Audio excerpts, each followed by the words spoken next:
Greetings and welcome back to yet another episode of the Daily Run. Today we are playing as Kane. And Kane is, I always say, he's one of my favorite characters, but today's daily was very unique and it was really a blast. And that was a pun that was fully intended to be a pun. And you'll see what I mean when we pick up a few items. Either way, our first item room contained the number 2 item, and if you don't know what that does, if you shoot a constant stream of tears in any direction for 5 seconds, that just means that you shoot without releasing a button or stopping in between, you're gonna drop a butt bomb at your feet. And that butt bomb is gonna deal damage to everyone in the room, and also stun them, like an additional effect. It can also be used like a regular bomb that just, deals damage and destroys rocks and discover secret rooms. So in a sense we have unlimited amount of bombs, which is very useful because of course we can do a lot of things with that, and it's also useful because those bombs do deal damage to enemies in the room. So early on it's very good because enemies tend to have less HP, which means that just 2 or 3 butt bombs are usually enough to just finish them off and get the job done. And like I said, because we do have those bombs, we can then destroy tinted rocks without using our own bombs, or maybe if you don't have them, that's a good bonus. Or find secret rooms and second secret rooms.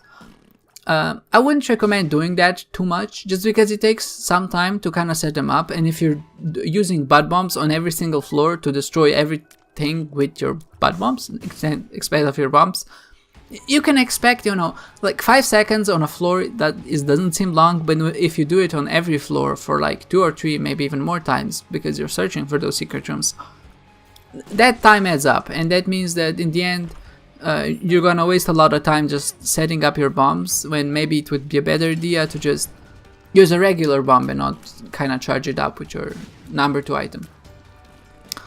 With that said, it came in very handy, especially on the first floor, and especially against bosses. You can see that the Haunt here doesn't stand a lot of chance, not now because he just hit me, but just overall, it deals a significant chunk of damage, even if the bomb isn't directly touching him, or her, I guess, because maybe the champion variant of the Haunt is a girl, I'm not sure. But yeah, on earlier floors it's a good item, it works very well because you have a lot of room to maneuver, but maybe on later rooms it becomes a bit of a detriment, just because there are some bosses and enemies that kind of require you to stay still, and that means that a bomb spawns underneath your feet, and then when that happens, of course, you get damage, and that's not something that you want to see happen. Okay, so what happened next is, in this item room we got Fire Mind, and you can see where I was going with me saying that this run is going to be explosive. And just to top it off like a cherry on top, we also get Bob's Brain. And if you don't know what these items do, Bob's Brain first of all is a familiar that follows you, and you can shoot it. You can see that it's kind of extending me, but it's not like as responsive as your tears are, but it takes like a second before you can shoot it when you enter a room. So that makes it a bit unpredictable, I guess, but in return you do get a lot of damage and poison damage that it does, which means it's good against bosses and things like that have a lot of HP, but of course because it can explode it means it can also damage you, and because like I said, it is a bit unreliable. If it explodes near you, then you'll get damaged.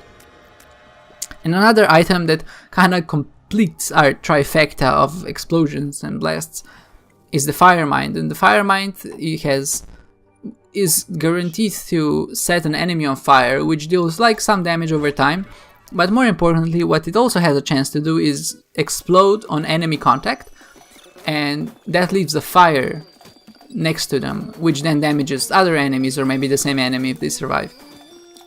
And that can also be quite detrimental, because those explosions that occur from Fire Mind, that have a chance of occurring, can also damage you. If an enemy is close enough, what ends up happening, you maybe shoot them to try and kill them, and then they explode in this fiery vortex, and that's another way to get damage. Thankfully we do manage to pick up the candle in this item room, in the shop, which gives us some extra protection against a way of dealing damage without all the explosions that also damage us. And with relatively low HP, you can see how things went wrong in my actual run and why I had to do a practice run. This is what's been happening to me lately. I just I just go into these runs thinking, you know, okay, gonna do an easy item run, but then what ends up happening is I become, I guess, obsessed with these crazy combinations. I just, you know, kind of try to have fun a little, and then, you know, I'm stuck with like 3 HP and like a ton of explosive items that deal more damage to you than actual enemies.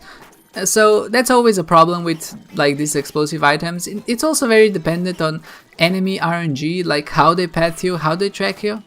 Because sometimes, you know, like we can play the same run, and just because, you know, enemy patterns are random, what can happen for me is that they will kind of follow me in a way where I will shoot them, and just, you know, due to the nature of randomness, my fire mine shot is gonna explode and deal damage to me.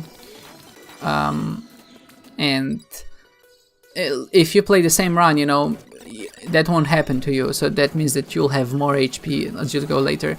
I died on the 3rd floor there, and I was actually in the rank 500, which is just absurd if you think about it, because, you know, if you die on the 3rd floor, which is not even half of the run, and you're able to get in the top 500, that's, you know, that run is tough. Well, not as tough as maybe, you know, it's hard to control how you're gonna get damaged.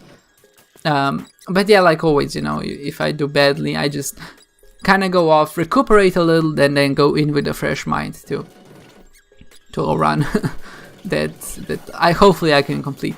And of course, you know, that's also what happened in this one. I went into practice, you know, after kind of relaxing a bit. Then I knew that this was going to be a tough run, so I had to put my serious pants on, and I tackled it again, you know, grabbed the bull by its horns and did what I could. Another unfortunate combination is that bud bombs that spawn from us shooting for 5 seconds are affected by the fire mine shots. By that I mean, if you shoot, like, what I like to do is set up a bud bomb and then shoot it with my tears to kind of propel it to the enemy, especially enemies that are static, or maybe, you know, just in general. Like, what you can also do is push the bombs away, which are like feet, but I think a better way, well, something I got used to, is just shooting them. And what ends up happening, I guess, the fire mine item treats the bombs like a enemy, which then gives them a chance to explode on contact. And that's an unfortunate combination, because, you know, the bombs spawn right at your feet, and if you try to shoot them away from you and fire mine procs and explodes, that means that because they are at your feet, you're gonna get damaged as well. So that's kind of unfortunate combo that I didn't really see coming, because I don't think that fire mine creates these explosions and fires on other bombs. Maybe it does, like I said, I'm not exactly sure, but like, that's the thing that got me the most times, I think, in this one. And the worst part is I didn't even notice until, like, unlike some of this floor, that's what actually damages me. Another tip I have, like I said, when we come later on, you kind of will not forget about these bombs, but, you know, because there are some rooms where you have to stay stationary, or maybe just in general you have less room to wiggle with. Things can get pretty hectic in the sense that the the bud bombs that you spawn at your feet, just stop shooting, just like shoot for 3 or 4 seconds and then stop for half a second and then continue shooting. It's easy to, like, kind of overdo it and see a bomb spawn, and, you know, that there's like an additional problem, I guess, due to the fact that sometimes you don't see the bomb spawn, especially when I pick up an I am larger pill. Bombs are actually smaller than me, and that's, you know, a great way to get damaged. Like, there's a sound cue, but if there's a lot going on, it's easy to not hear it. So that's just something you kind of have to watch out for, I guess.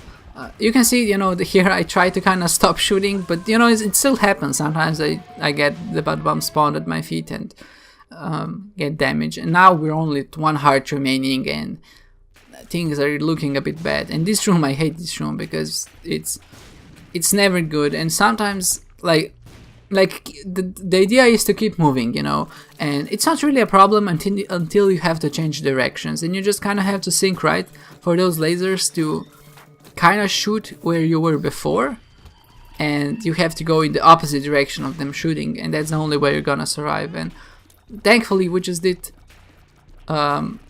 the things necessary to kind of alleviate that and not get hit. And I'm very thankful for that, because you know that room always kind of manages to get me hit. Thankfully, we did manage to pick up the D100, and D100 is such a godsend here. Not only does it give us a chance to get a better run, but I'm mainly using it for the reason, first of all, we do have 2 item charges, well, 2 batteries, which we can use then, of course, to recharge our item and use it again. And I don't want to use it in this room, because that means that I would also re-roll the charges, the batteries. And of course, if you re-roll the batteries into something else, then we can't use the batteries for ourselves. And I use it 3 times, and I managed to get this beautiful run, which has, as you can see, just a lot of HP. It has the conjoint transformation, which means that we shoot 3 shots. And a pretty fun synergy.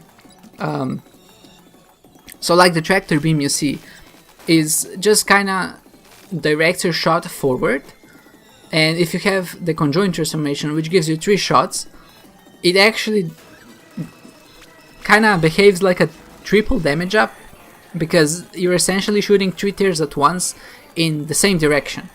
And another great part is we also have penetrative shots, which means, you know, it goes through multiple enemies, and we also have shielded tiers, which block tiers from our enemies. And you can see just the Hush has no chance, because not only are we killing his bullets faster than he can shoot them, what we're also doing is killing his enemies, and we just have, like I said, a ton of damage, because it's tripled essentially because of that conjoint transformation. And yeah, that was one of the easiest Hushes I've ever done. Just if you do have the ability to get the shielded tiers, they're a great help, and you know, just something that, one of those things that are really break your run or make it. Because if you have like a way to deal penetrative shots or shoot fast enough, shielded tiers are great, because they're a great defense against most enemies. But if your tier rate is not too good and it's very slow, then you can actually encounter a situation where you're not dealing any damage at all, because before you can hit an enemy, like if, for example, Isaac shoots a lot of tiers out. And if you have slow tier rate with shielded tiers, that means that most often than not, you'll not actually even hit Isaac. What you'll end up hitting is his tiers, and that means that you can deal kind of reliable damage. But even so, we did manage to get a ton of health here, I mean ton of consumables, a ton of health, and thankfully that D100 really saved us. And I think it was the right point at which we used it. It was kind of lucky get for us, because we were kind of low in HP. But yeah, you know, with that said, that actually kind of concludes the run. Here you see me just kind of gambling a bit, but the run is pretty much over. And if of course we did play this for real, we got 36,000 points, we would have ranked like in about 23rd, which is a great score. But like I said, this was one of those dailies that was really hard, and even though I died on my actual one, I still ranked in like 500. But yeah, with that said, I hope you enjoyed it, guys. Stay tuned for the next one. Of course, subscribe if you want to, and I'll hope to see you next time.